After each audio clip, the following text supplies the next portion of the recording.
Privatseminar.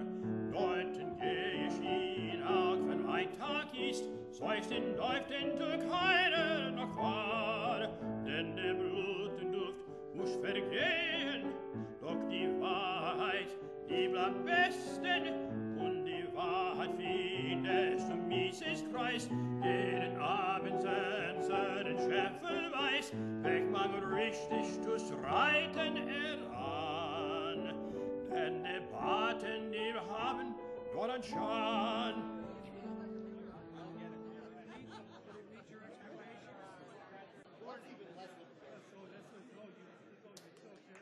Just a couple words about this piano. This is a Bosendorfer, a 9.5-foot imperial grand piano, the largest grand piano in the world, and it's right here in our conservatory, named in honor of Joanne B. Rothbard, who was a great lover of music along with her husband Murray. They used to take classes in early music at Columbia University. In between writing treatises on history and economics, they were both great music scholars. So we're very pleased to have this instrument here. Tonight we'll be, you're fortunate enough to be at the debut performance of Mises the Musical. This is opening night. And it's closing night too.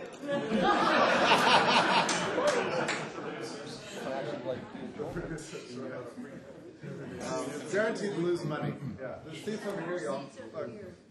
There are 4 seats over here. 3. Can I see your tickets, please?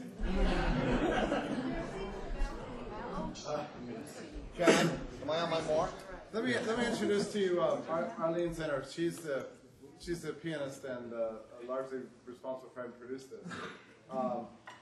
She was engaged in a very interesting thing over the last few years of reviving the Mises songs that the Mises Circle used to sing, translating them into English and making them accessible. So the music you'll hear tonight is the real stuff. This is the stuff that was really sung in Vienna by the Mises Circle. So there's nothing phony about this. I mean, it seems like we made all this stuff up, but it's all true. It's all true. Light? No, I think that's it. They all have their own light. Let me introduce to you the players. Well, after a while, they don't make their entrance for a while, but Paul Sweezy visited the Mises seminar back in the 1920s, before he converted to Marxism. He was a typical neoclassical economist from Harvard, and he's played by Hunt Tooley, who will make his entrance a little bit later. I told him for some reason he reminds me of a Boston Marxist. I wasn't sure why. And then A.W. Stonier was a Fabian socialist. He's played tonight by Marcus Verhaeg, who will make his entrance a little bit later. Felix Kaufmann is the author of all these songs. He wrote the words. Is there more space over there that people can sit? Yeah, you can come on. It's okay. It's okay. Some more chairs could probably be pulled in behind. Yeah, or But Kaufmann was a philosopher, and he used to write these. There's one more chair over there if somebody can get there. So throw somebody in. But Kaufmann was a philosopher, and he wrote all these words, and he would take notes during the seminar, and come up with songs the next week and pass them out to everybody and get everybody singing them. So Kaufmann tonight is being played by our own dear David Gordon. Here he is. So David. Here.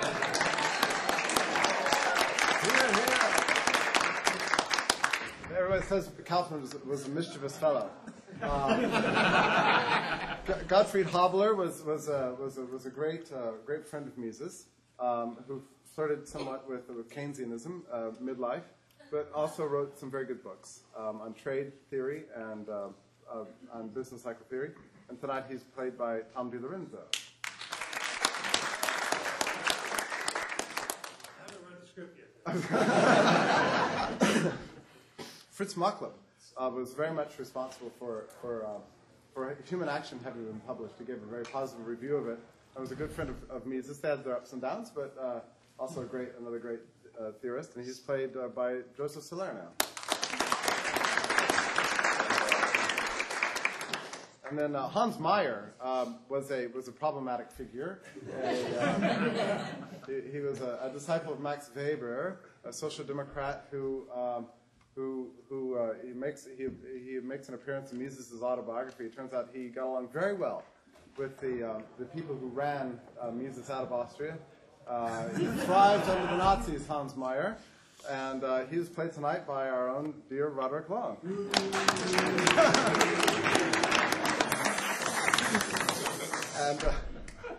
And of course, we all know at this period Hayek was a great disciple of Mises, and his successor at the Business Cycle Institute. And there is a song tonight you will hear about the Business Cycle Institute. So we thought, when thinking who should play Hayek, who else but Walter Block?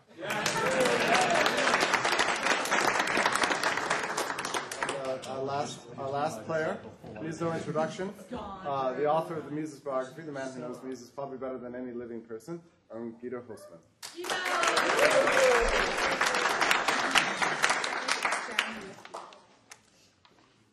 What was that? So I give you Mises the musical. Now, come on. You're telling me that the stateless society can be deduced from the principle of marginal utility? The claim strikes me as implausible at best. No, that's a caricature. We are not here debating the merits of anarchism. We are merely saying that through marginal utility, properly understood, we can demonstrate the merits of market economics in ways that eluded our predecessors. It might be the very foundation of liberalism itself. Well, I suppose anything properly understood can be the foundation of anything else properly understood.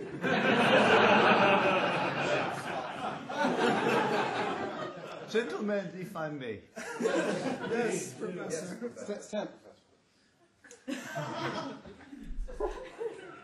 Yes, I'm slightly irritated by the fact that my former collaborators speak with this Yankee accent.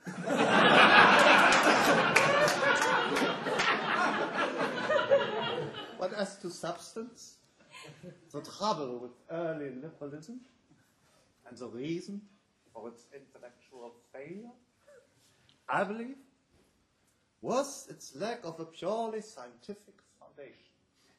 One rooted not in any data or moral claims, but in the rational analysis of the acting man. If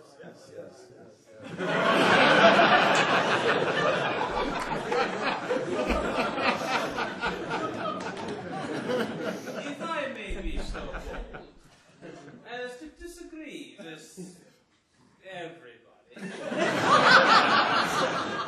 and fundamentally,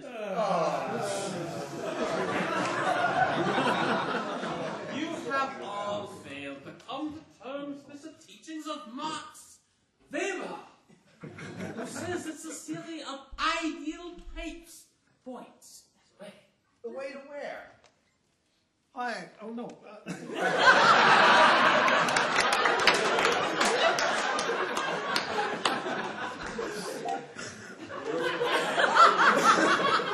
It says it here. I'll tell you where. Nowhere.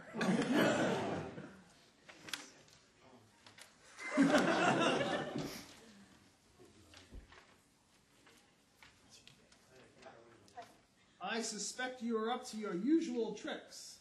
I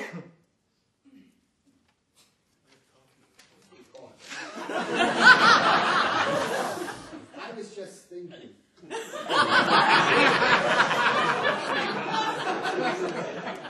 Say it again. I'm still thinking. This whole scene could be set to music. If I may again. Yes, Professor. Professor Meyer and I have long disagreed. It seems to me that what we need is a rational discussion and calm is a deliberation. Only in this way can we truly appreciate the implications of this serpent's innovative approach to science.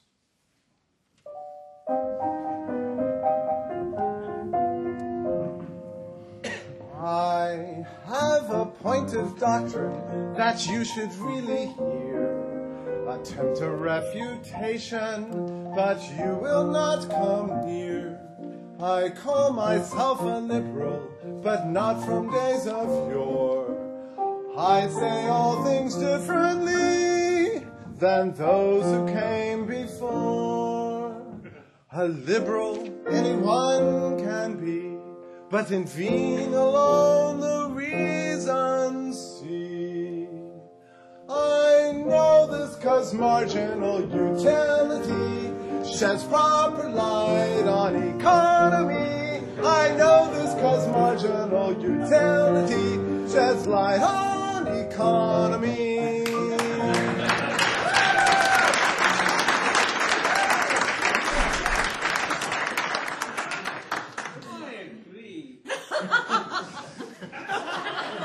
But not yet.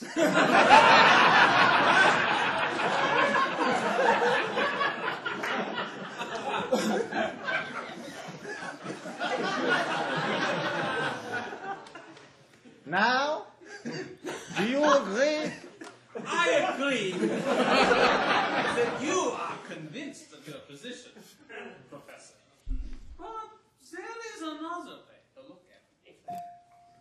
I have some ideal types we cannot do without, or else we're really crippled, 'cause nothing else works out. I therefore keep my values at a distant sense, but he who thinks without them, in my view, has no chance. I state my values in black ink, so that you will know just what I think. I know this 'cause marginal utility sheds proper light on economy. I know this 'cause marginal utility sheds light on economy. That's all I'm saying, that's all I'm saying. I say my values in black ink so that you will know just what I think. Everybody knows it by now, right? I know this 'cause marginal utility sheds proper light on economy. I know this 'cause marginal utility sheds light on economy. Let me attempt to shed even more light on the problem. Perhaps I'll write about this someday, but I suspect that the root of the difference lies in method. We are Austrians, whereas Meyer holds too tightly to the teachings of the German historical school. You don't mean the Schmollerite. Collected for inspection, that is the confection, sure to feed a fire and render law. Some men are of this way, proceeding in this way, provide a mechanism without flaw. And though the thinking's brittle, the work will not be little. Gratitude we feel and will express, but such a data set theory will not beget, and efforts of this kind invite redress. Well, at least I'm not being singled out. In fact, I suspect we have an even more formidable enemy in our midst. Don't say it. The Vegetarians. Some claim another thesis. Science has one real basis, natural value at its very core.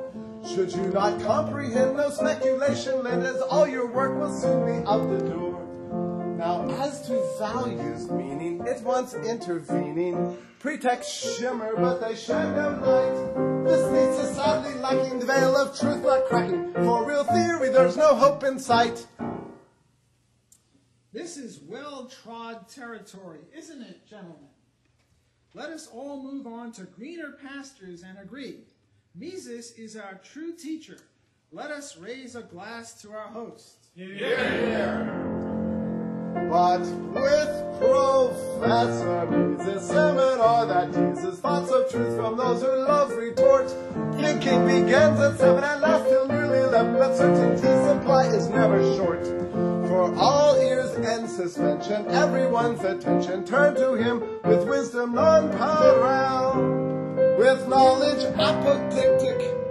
Dinner looms realistic. Theory alone cannot our hunger quell. Very well said. You know what I think unites all anti-Misesians? In their hearts, they love the state. That's true. Remember that story of the two grenadiers returning from the war in Russia who hear of Napoleon's death? One was so distraught he killed himself. Good riddance, I say.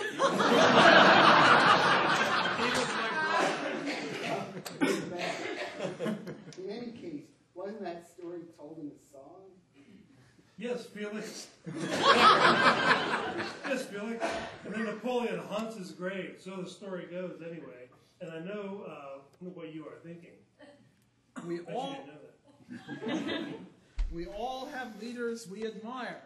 It's just that ours are not statesmen, but intellectuals. Like my own beloved teacher, Eugen von Höhenberg. Let's imagine a scenario. An Austrian economist goes to Germany in hopes of a job. But instead he finds that the marginal utility school is dead. What would any self-respecting Austrian do? Kill himself. An economist moved to Germany, a learned position to pursue. This should have been a certainty, for in Wien he learned a thing or two. But the good man learned the tragic tale, marginal utility, it was deceased.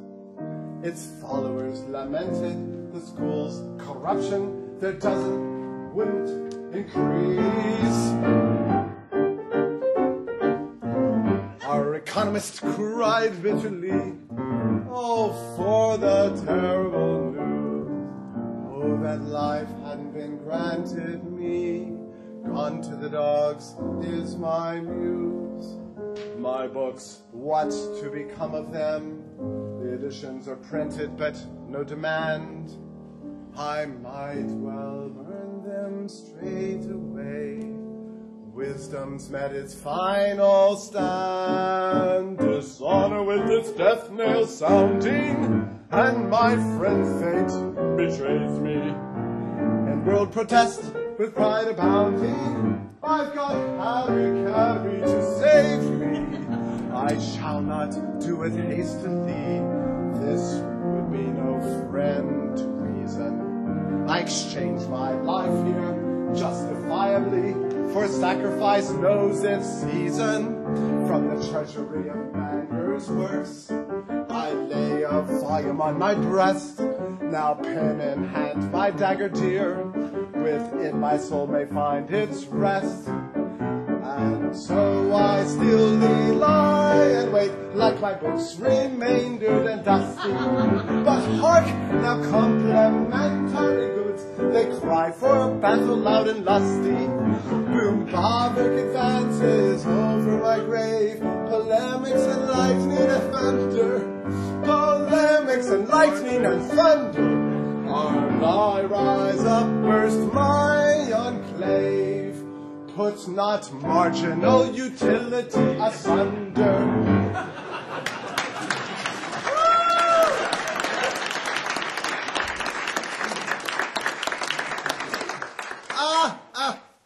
Mr. Swayze from Boston and Mr. Stonier from across the channel.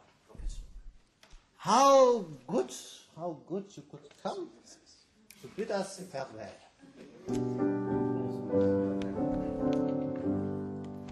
Mr. Stonier and Mr. Sweezy, with these two the going's easy.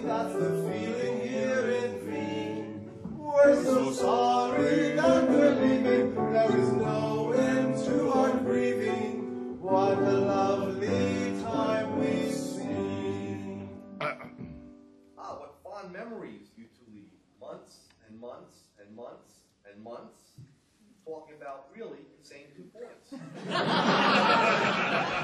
Have you got them yet? Short fixed close on the margin. That's it!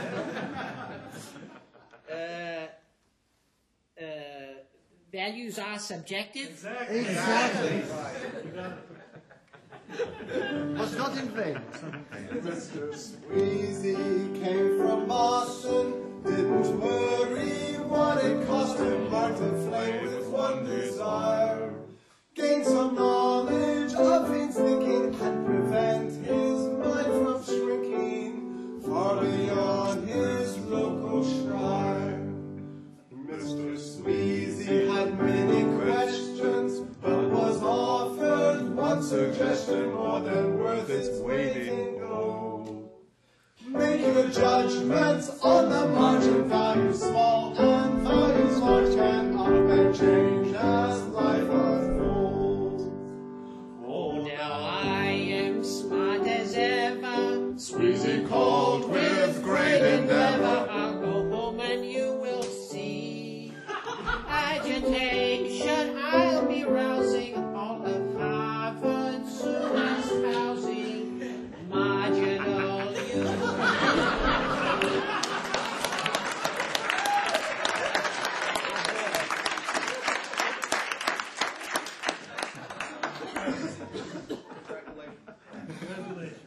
Wonderful.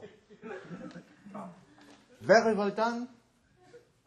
Teach this Harvard sons of Englishmen what they need to learn. Bye bye, Mr. Saunier. Now let's tell the rest of the story. But before he bought his ticket, Squeezy's thoughts began to picket all decisions made that day. Woe for numbers, formulations, proceeds of death, operations, foregone choices held at bay. Feeling queasy, our Mr. Squeezy noted that it can't be breezy, naming what's of value true. It's not that complicated, values can't be calculated, people do just what they do. Mr. Saunier spoke out at long last, spouting notions in sharp contrast to the theories here esteemed. I was taught to be suspicious. Such free thinking is capricious. Ah, but darling, what a scream. Oh my God. Sadly lacking an understanding, swords of knowledge I'll be branding when I come back in the fall. Seeking answers to my queries, cutting insights, exchanges merry, wisdom plenty for us all. Grateful for our affiliation, raise a glass in celebration of our guests and revolution. But be with them on their journey, much success in every journey. And you.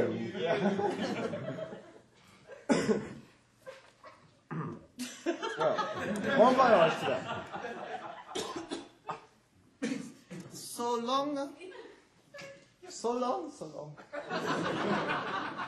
So long as we're on the subject of departures, I do have an announcement. I have been offered a position in Geneva. Given the political outlook in Austria, it does seem best that I should accept it. Dear Mises, you are the center of our circle. One does wonder, what happens to a circle when the center leaves? Until we know for sure, let's only think of it in theory, Hoffman.